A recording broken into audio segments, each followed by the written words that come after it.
Updating your personal information on KuCoin is essential for maintaining account security and ensuring accurate records. Follow these steps to successfully update your details. Step 1. Log into your KuCoin account. Visit the KuCoin website or open the app and log in using your credentials. Ensure that you are using a secure network to protect your account information. Step 2. Access account settings.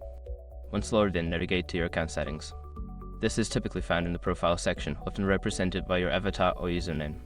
Click on it to open the settings menu. Step 3. Select personal information.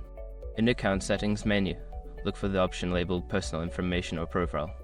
Click on this option to view your current personal details. Step 4. Edit your information.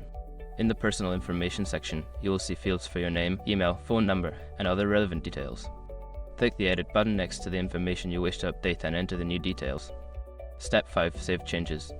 Before starting recovery, use the /com link in the description to open the account recovery checklist generator and make sure your verification details are ready.